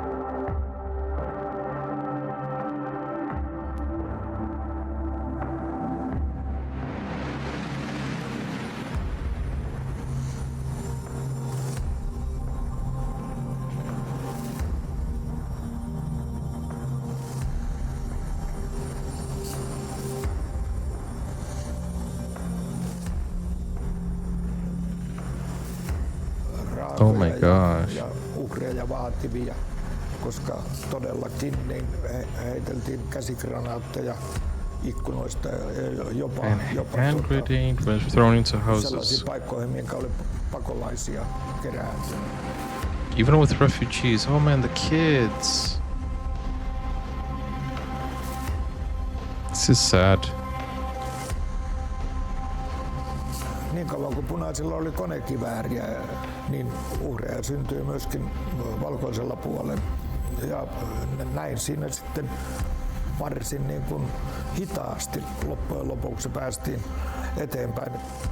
Kyllä nimenomaan tämä oli sellainen asutuskeskustaistelu, jota ei ollut ennen käyty ja ei ole taittu käydä Pohjoismaissa sen jälkeenkään. Yeah.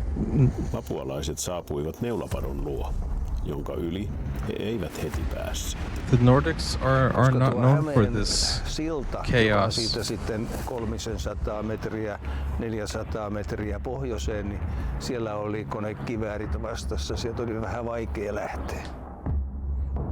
You normally see Nordics as Lopulta punaiset peaceful, joutuivat vetäytymään relaxing. teatteritalosta ja Hämeensillalta. Not chaos like this. Näin lapualaiset pääsivät Neulapadon yli. Taas edettiin talo talolta. Lopulta tultiin Tampereen keskustorille. Torin laidassa olevassa Tampereen silloisessa kaupungintalossa punaiset pitivät vielä puoliaan. Valkoiset uhkasivat ampua kaupungintaloa tykistöllä, joten punaiset antautuivat tämän uhkauksen kuultuaan. They laid down their arms, their guns. Pyynikillä punaisilla oli vielä vahvat asemat. Valkoiset joukot etenivät kohti Pyynikkiä, missä he saivat sanan siitä, että Tampereen punaiset olivat antautuneet. Epilässä ollut punaisten viimeinen joukko joutui myös antautumaan. Jokainen tiesi, että jos punaiset ottaisivat meidät sieltä hyvistä asemistaan tulisesti vastaan, niin se olisi meidän viimeinen retkemme. Mutta valmistukset pantiin kuitenkin käyntiin ja silloin saatiin sana. Punaiset ovat antautuneet. Tampereella ei enää tarvinnut verta vuodattaa. Aamulla nostettiin valkoinen lippu sinne Pyynikin näkötornin huippuun. Se antautuminen tehtiin sitten sen takia, että valkoiset ilmoitti, että Pispala pommitetaan maan tasalle, ellei antautumista tule. Tappioluvut ovat erittäin suuria, jos lasketaan kaikki. Siellä meni valkoisiltakin, siis 600-700 koko tässä Tampereen operaatiossa. Mutta punaisilta meni huomattavasti enemmän ja se on niin kuin yllättävää, että näin päin käy, kun toinen on puolustaja ja toinen hyökkää. Yleensä hyökkääjä menettää enemmän. That's insane. Ilmeisesti teloituksia oli suuri määrä, tai itse asiassa meneteltiin niin, että ei otettu vankeja. Vain suuria ryhmiä otettiin vangiksi, ei pieni. 11 000 punaista koottiin tänne Tampereen keskustorille ja kerrotaan, että heitä seisotettiin torilla 2 päivää. Tampereen taistelujen jälkeen punaisia ja venäläisiä teloitettiin eri puolilla kaupunkia. Varsinkin tämän tavara-aseman luona ammuttiin monia vankeja. Teloituksiin ryhtyivät varsinkin eteläpohjalaiset valkosoturit, mitä on vaikea ymmärtää. Olisihan voinut luulla, että pohjalaisille tämä ei olisi ollut niin henkilökohtaista. On kuitenkin muistettava, että eteläpohjalaiset kokivat lähteneensä häätämään venäläiset Suomesta. Sen sijaan heitä tulikin vastaan toinen suomalainen ase kädessä. Pohjalaiset halusivat hoitaa homman loppuun ja lähteä kotiin. Tässä on tarina siitä, kuinka paikallinen valkoinen halusi pelastaa tutun punaisen teloitukselta. Niin siinä oli sitten pohjalainen tämä upseeri ja se sanoi tälle hakijalle, että ei saa tulla ottamaan pois rivistä, ei me aina tulla tänne teille selvää tekemään. Eli tarkoitti sen, että pohjalaiset ei aina tule Hämeeseen avuksi. Johanneksen kirkossa pidettiin juhlajumalan palvelus, jossa saarnasi lapualaisten mukana kulkenut Karhunmäen kristillisen opiston johtaja Väinö Malmivaara. Jumalanpalveluksen jälkeen oli valkoisen armeijan paraati Tampereen keskustorilla. Paraatissa tamperelaisetkin huomasivat lapualaiset, joilla oli ensimmäistä kertaa esillä Lapuan suojeluskunnan lippu, jonka oli suunnitellut Akseli Galleen Kalle. Lapualaiset olivat saaneet punaisilta vastustajiltaan lempinimenkin. Punaisten puolella käytettiin tällaista nimitystä kuin Bloody Laurilas. Veriset Laurilat.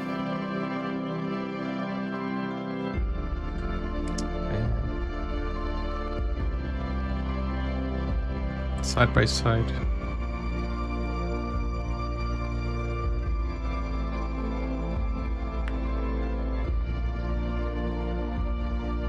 The marks of history, the marks of the war. Dang. Sisällissota nosti lapualaisten rinnalle muiden pohjalaisten lisäksi körtit eli heränneet. Ja siellä on useita kuvauksia siitä, miten ne lähtevät taisteluun, miten ne rukoilevat, miten ne laulavat virren ja sitten lähtevät taisteluun. A.S. Kilpeläinen seurasi Vehmaisten asemalla, miten sarkaväki purkautui junasta ja asettui auringon paljastamalle ja jo kuivattamallekin ratavallin hiekkarinteelle syömään They broke their fast, they had breakfast. Paterioinnin jälkeen sotilaat nousivat, paljastivat päänsä ja heidän oman pitäjänsä kanttori aloitti kauniilla kaikuvalla baritonilla virren Jumala ompi linnamme. Joukko yhtyi virteen, painoi sen päätyttyä lakin paikallensa ja körttiläiset lähtevät, rauhallinen ilme jyrkillä kasvoillaan, suoraan Vessikylän hyökkäykseen. Just another day at work. Niillä oli yksi lisämotiivi tähän taisteluun punaisia vastaan. Ja se oli se, että ne katsoi, että nämä punaiset ja kapinalliset ylipäätään, niin ne kieltävät uskonnon ja ovat ateisteja. Tämä antoi heille niin kuin lisäpontimen. Heränneet kokoontuivat heinäkuussa 2018 Tampereelle järjestetyille herättäjäjuhlille.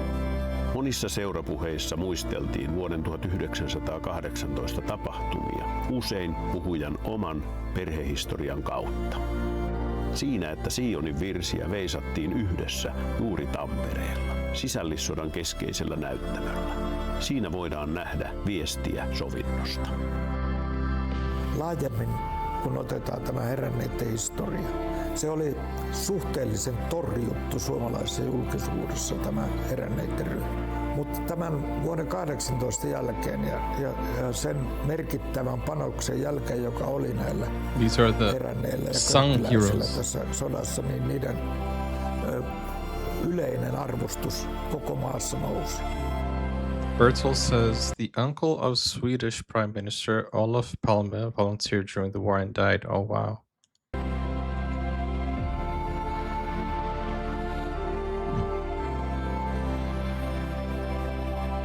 Tampereen taistelut nostivat esiin monia valkoisia sankaritarinoita. Melinin ruotsinkieliset pohjalaiset, Saksan jääkärit, Mannerheimin, Vöyrin sotakoulun ja paljon muita. Yhtä lailla nousi esiin myös punaisia sankaritarinoita. Tampereella olivat monet punaiset taistelleet rohkeasti kotikaupunkinsa puolesta. Yksi erikoinen itsenäisen Suomen tarina alkoi juuri Tampereelta. 17-vuotias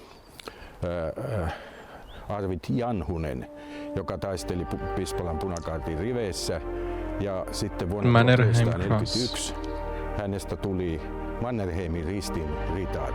Melon was the main character in the movie. Tampereen taistelujen jälkeen lapualaiset pääsivät lyhyelle kotilomalle. Tampereen punaiset puolustajat sen sijaan joutuivat tänne, Kalevankankaalla sijainneeseen entiseen venäläiseen varuskuntaan, joka muuttui valkoisten pitämäksi vankileireiksi. At least I think they stopped the executions. Yli 10 000 vankia. Tällä leirillä kuoli yli 1300 vankia tauteihin. Dying of hunger. Oh, executions continued. Dang it. 1300 Tampereen kaupunki oli kärsinyt tuntuvia vahinkoja, ja niiden korjaamiseen menisi aikaa. Is it fully repaired today? Suurimman vahingon olivat kärsineet kuitenkin ihmiset, punaiset ja valkoiset, siviilit ja sotilaat. Jopa siinä määrin, että tätä taistelua Tampereesta muistetaan vielä yli 100 vuotta myöhemminkin eri puolilla Suomea, erityisesti Tampereella. Gosh, man. It's 100% repaired, of course. It's been 108 years, so.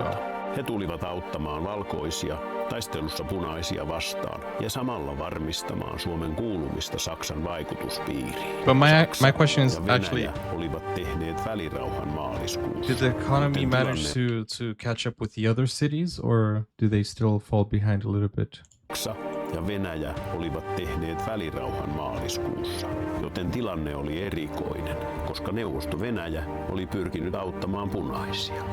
Saksalaisten tulo Suomeen yhdessä Tampereen luhistumisen kanssa vauhditti punaisen Suomen häviötä. Saksalaisten hoitaessa Etelä-Suomen valtausta valkoiset suuntasivat päävoimansa Karjalaan, jonne lapualaisetkin lähtivät kotilomansa jälkeen. Heitä johti jälleen Matti Laurila. Tampereen taistelujen raivotessa oli myös Karjalassa sodittu rajusti samaan aikaan.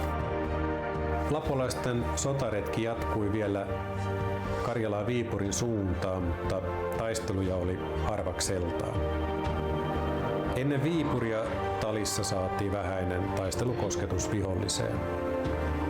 Viipurin valtauksessa lapulaiset kuuluivat reserviin, ja Viipurihan vallattiin 29.4. mennessä. Sota alkoi lähestyä loppuaan.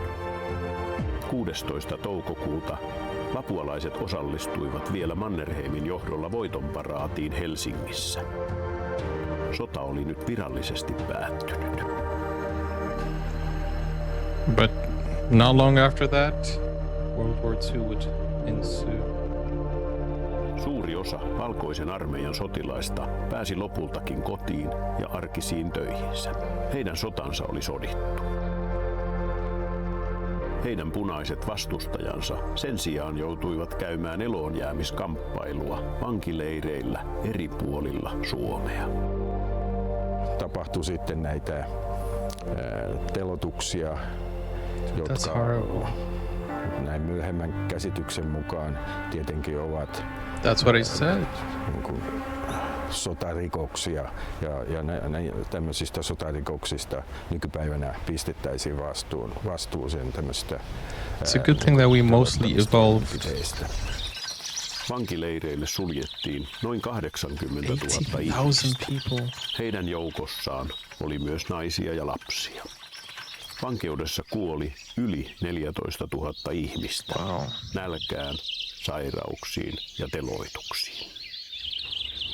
Tuomiolle joutui myös täysin syyttömiä ihmisiä. Nämä tapahtumat, punaisten vankien kohtelun epäreiluus, aiheuttavat edelleenkin katkeruutta, vaikka aikaa näistä on jo yli 100 vuotta.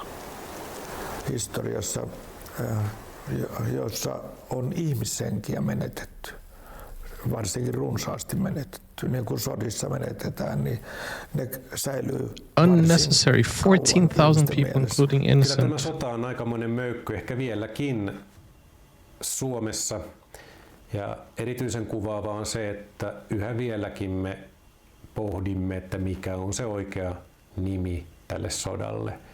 If you're from Finland, let me know what you think it should be 18 tapahtumiin liittyen myös Puolustusvoimien perustamispäivämäärä on yhä edelleenkin hämärän peitossa. Jos on tapahtunut niin, että ei selvitetä kaikkia näitä syitä, miksi uhrimäärä on niin suuri kuin se on. It's important to look at it truthfully. Myöskin sellaisen spekulaation ja ajattelun ihmisten mielessä, että niitä on ollut vielä enemmän kuin niitä on ollut. Siis kuvitellaan, että niitä on ollut, ja se on ollut vielä paljon pahempaa kuin se on ollutkaan. Niin tästä tullaan siihen johtopäätökseen, että kyllä kuitenkin paras sopeuttamiskeino on tutkimus, jossa tutkitaan molemmin puolin, että kuinka tämä nyt oikein käy. I love that mentality. It shows both sides of the story. 1918 sodalla on monta nimeä. Vaikka sodalla on selvästi vapaussotamainen piirre, on sodan kotimaisuusaste niin korkea, että vapaussota-nimitystä ei Not a lot of people call it War of Independence. Siis se oli, niin kuin, jos käytetään englantilaista termiä, niin se oli civil war, eli siviilien sota. Minusta se on sisällissota. Suomi oli itsenäinen maa ja suomalaiset taisteli suomalaisia vastaan. Etelä-Pohjanmaalla käytetään yleisesti vapaussota-nimitystä.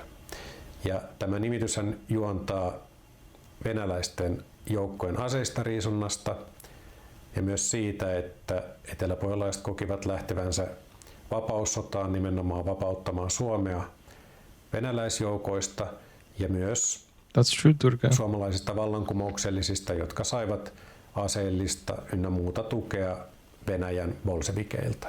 Sitä käytetään sisällissotanimeä ja minusta se on oikea nimi sodalle, koska siinä kuoli suomalaisia molemmin puolin ylivoimaisesti eniten. Yeah, I mean, if you're fighting your own. Ensimmäisessä maailmansodassa hävisi se muille vastustajilleen ja maa joutui hyväksymään nöyryyttävät rauhanehdot. Näin Suomi pääsi pois Saksan vaikutuspiiristä ja kuningaskunnan sijaan Suomesta tuli tasavalta. Vuoden 1918 so even today, Finland is a republic? Vapautettiin vankileireiltä. Viimeiset punavangit tosin vapautettiin vasta vuosien päästä. Because the other countries, Nordic countries are monarchies, oli right? saapunut tappava influenssa, jota kutsuttiin Espanjan taudiksi. Nämä koettelivat köyhää maata lisää. Vaikeissa olosuhteissa suomalaiset käärivät hihansa ja ryhtyivät töihin.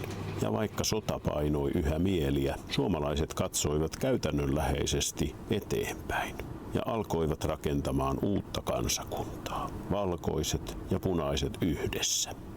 Ei sovi unohtaa, että sosiaalidemokraateissa oli myös niitä, jotka eivät olleet tukeneet punaisten kapinaa. Tämäkin vaikutti osaltaan maan eheytymiseen. tuli Väinö Tannerin hallitus vuonna 1926 ja se oli sosiaalidemokraattinen vähemmistöhallitus. Että toi Perhänän sota olisi voitu jättää käymättä, koska Suomi sai sen itsenäisyyden ja saatiin sitten talouselämäkin pyörimään ja demokratia, eduskuntalaitos ja kunnallisdemokratia myöskin ja torpparivapautus. Eli I think it was very premature, wasn't it? Tämmöinen tietämättömyys ja huhujen niin kuin synnyttäminen ja ehkä siellä voidaan taustalla nähdä tiettyä semmoista jopa kiihotusta siihen, että pitää nousta ja lähteä taistelemaan. I told you, information war right there. You can only get people to fight for you if you have the angle that will make people, influenced to fight for you. So I feel like it was very premature, a lot of propaganda, and I feel like a lot of victims, they could have avoided it. Pitää nousta ja lähteä taistelemaan. Suomessa oli sisällissota. Ja se sisällissota nimittäin on aina, se on julma ja raaka, koska siinä taistellaan vallasta. Siinä ei taistella maapalasta ja rajoista jonkun vieraan valtion kanssa, vaan siinä taistellaan vallasta ja pyritään rakentamaan oma valtastruktuuri sellaiseksi, että se kestää mahdollisimman kauan myös tulevaisuudessa, eliminoimaan ne, jotka on sitä vastaan jollakin tavalla tai käyttämällä niin kovia rangaistuksia, että voi olettaa. But that's why democracy is important, because they don't have to fight, well, not today, for power. Today they fight for power through politics, through democracy, not through, the coup that happened, kind of. Pysy hiljaa ja tämä on sellainen ylihistoriallinen havainto. Punasotureita pakeni suurin joukoin Venäjälle, missä he ryhtyivät rakentamaan uutta Neuvosto-Venäjää. Traagisena voidaan pitää sitä, että he joutuivat uudestaan maalitauluiksi 30-luvulla Stalinin vainoissa. Do you guys think it's a sensitive topic today? Esimerkiksi Tampereen taistelujen johtaja Werner Lehtimäki koki kohtalonsa tuolloin. Lapualaissoturit olivat kokeneet voittoisan sodan, mutta sillä oli ollut kova hinta. He olivat menettäneet monta aseveljeä. Silti he kotiutuivat hyvin sodan jälkeen arkisiin töihinsä. Jo ennen sotaa alkanut aktiivinen mielenkiinto Suomen tapahtumiin ei jättänyt kuitenkaan miehiä rauhaan. How can you even go back to your ordinary life? Joukko oli uuden aatteen perustajaryhmä, joka alkoi 1920-luvulla nostamaan päätään. Suomi oli tuolloin nuori demokratia. Seuraavaksi sen vakautta oli horjuttava Lapuan liike-niminen äärioikeistolainen järjestö, jonka johtoon nousi Vihtori Koskela. Samasta lapualaisjoukosta löytyi myös tämän liikkeen horjuttajat. Matti Laurila joutui asettumaan tiukassa paikassa aseveljiään vastaan, turvatakseen Suomen sisäistä rauhaa jälleen kerran. Suomi oli kulkemassa monista vastoinkäymisistä huolimatta kohti sitä, mitä se tänä päivänä on. Suomea pidetään ihmisoikeuksien mallimaana ja yhtenä onnellisimmista maista asua. Korjattavaakin varmasti löytyy.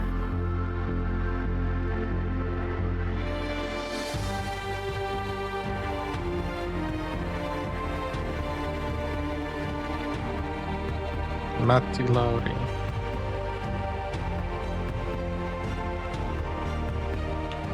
All their names are there. Kuljemme joka päivä näiden muistomerkkien ohi, tietämättä, muistamatta tai välittämättä, mikä niiden tarina on. He's right. Sometimes we see these memorials and we don't know the story, the history. So thank you so much, Bertel, for sharing this with us. Mikä niiden tarina on. Suomen 1918 sisällissota on kuitenkin Suomen historian tärkein tapahtuma. Ja se näkyy meidän elämässämme kaikkialla Suomessa edelleenkin.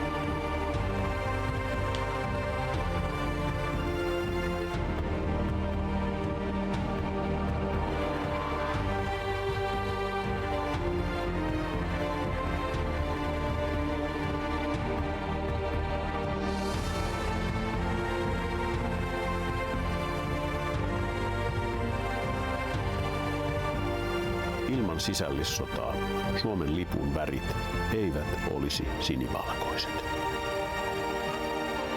It would have been red. Ja väittää ilman poliittista latausta, että Suomelle kävi loppujen lopuksi hyvin. Nice. Dang.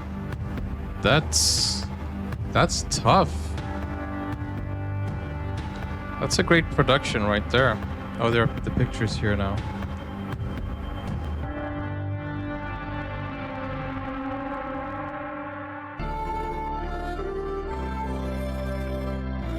Let's take a look at the pictures.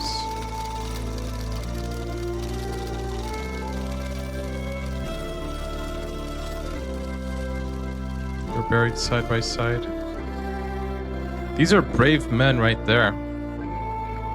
We will only retreat after we fight the war.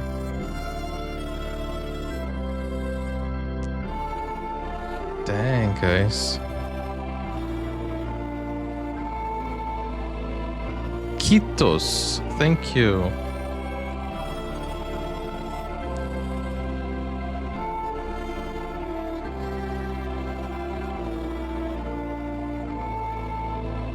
These are historical images. The people who helped, the doctors, the nurses.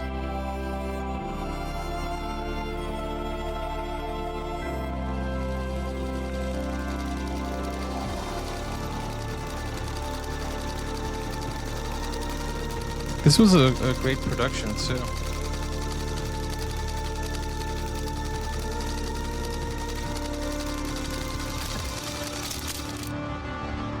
Wow. Futuri filmi. Dang, that's a powerful film right there. What a documentary. And very informative, very educational, very eye-opening as well.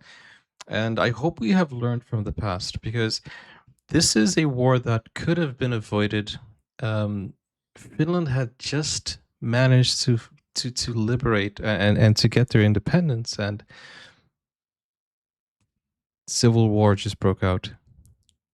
I'm glad that things ended up actually, you know, Finland was united, because normally when you see civil war, the country could be divided. I mentioned earlier about Korea, you know, they were divided. We saw Germany be divided as well. So it's a good thing that Finland stayed united, and it didn't break into South Finland or North Finland or anything like that. That's pretty, you know, pretty cool that that didn't happen. It helps me understanding my Finnish sisters and brothers. It's a story that needs to be shared, so many innocent lives were lost to no good. Exactly. What are your opinions about this, guys? Do you think it's still a sensitive topic? How do you feel about it? Honestly, like 37,000 people, that is something that stayed in my mind the whole video, the whole time. And people dying in camps, like 14,000 people dying of hunger. That's just of sickness, hunger, and executions. It's just horrible. Like, these things should never ever happen, but we know that it's still happening today. It is 2026, and we know that some part of the world these things are happening, and they are war crimes that are hidden, and it's just insane. So I think the best thing to do is to educate ourselves. That's what we're doing here. Thank you so much, Bertil, and thank you, Durga, for joining us as well. But Bertil, you know, sponsored this video, so thank you so much. And if you do want to share something, guys, go over to Buy Me Coffee to share something. And I hope you enjoyed this this video today. I will see you guys on the next one.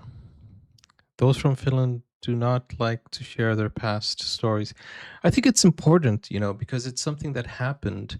It's something that is fact. You can't hide from it. Like the Germans, they really teach the history, the World War II history, the Third Reich. They talk about it constantly in their schools. So I think that's important to face it and just, educate so that these things won't happen again. But okay, that's my thoughts. Thank you guys for watching. I will see you on the next one. Take care for now. Bye-bye.